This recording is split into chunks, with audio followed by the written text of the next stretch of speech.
Corruption has a long history in China, from Qing Dynasty official Hessian to Xi Jinping's anti-corruption campaign. Recent cases, such as Miao Hua's misconduct, reveal systemic issues in the military.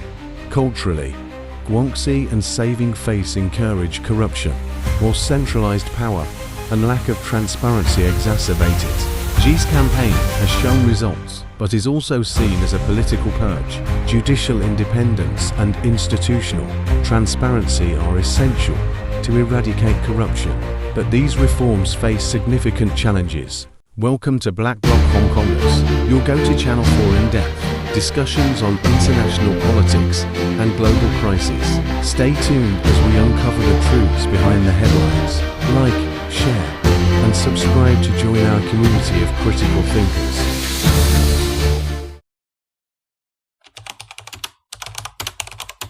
Corruption in China is not a new topic. From the Qing dynasty's Hessian, who amassed wealth equivalent to the nation's tax revenue, to modern times when Xi Jinping launched the campaign of hitting both tigers and flies, anti-corruption efforts have played a significant role in China's political landscape.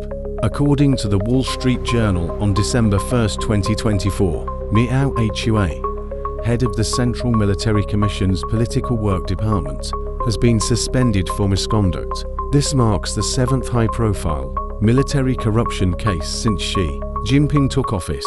Over the past decade, corruption has been rampant within the military, from Su Kai-hu and Guo Boxiong to former vice-chairman of the Central Military Commission labeled as military tigers, to Fang Fenghui being sentenced to life imprisonment and Zhong Yong's suicide.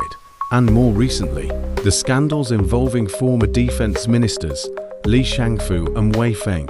The case of Miao Hua further highlights the structural issues within China's military. These cases not only reflect individual failures, but also expose deep systemic crises. The roots of corruption in China lie in both historical and cultural contexts. During the Qing dynasty, Hessian accumulated wealth that surpassed the nation's tax revenues, ultimately leading to his execution under Emperor Qianlong. In modern times, while China's economic reforms have brought rapid growth, they have also facilitated frequent exchanges of power and resources, creating fertile ground for new forms of corruption. A saying in Chinese culture goes, "Relationships matter more than rules," reflecting deeply ingrained societal norms. The culture of Guangxi personal connections and saving face fosters a concealed yet widespread acceptance of corruption. Under China's centralized power structure, corruption is not merely a moral failing, but a result of institutional deficiencies. The concentration of power and lack of transparency mean that promotions often depend on the favor of superiors rather than open performance evaluations, turning power into a tradable commodity.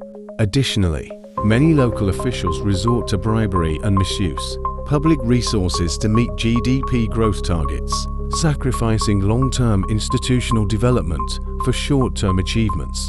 Moreover, the absence of judicial independence prevents corruption cases from being handled fairly, making anti-corruption campaigns rely more on administrative orders rather than legal mechanisms. Since 2012, Xi Jinping's anti-corruption campaign has achieved notable successes on the surface. The crackdown on high-ranking tigers and grassroots flies has somewhat improved the government's credibility and given the public hope for a cleaner system. However, the campaign is also widely viewed as a political purge, aimed at weakening rivals and consolidating personal power. Many high-profile targets of the campaign have had close ties to Xi's political adversaries, suggesting that the initiative may be more about securing authority than addressing systemic corruption. To truly eradicate corruption, experts argue that judicial independence and institutional transparency are essential.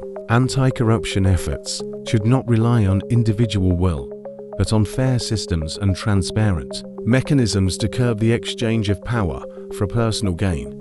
Additionally, the deep-seated influence of Guangxi culture and the importance of saving face must be addressed. However, under China's current political structure and cultural background, such transformations remain exceptionally challenging. Is Xi Jinping's anti-corruption campaign the beginning of genuine reform in China's system, or is it merely a political show? Can corruption in China ever truly be eradicated? These questions remain unanswered and will take time to evaluate. What do you think? Share your opinions in the comments below. Don't forget to like, share, and subscribe to our channel for more in-depth analyses of global politics. Thank you for watching Black Bloc Hong Kong's Global Insight Network. Like, share, and subscribe for in-depth analyses on international politics and critical issues. Explore these videos next and join the conversation for a more insightful world.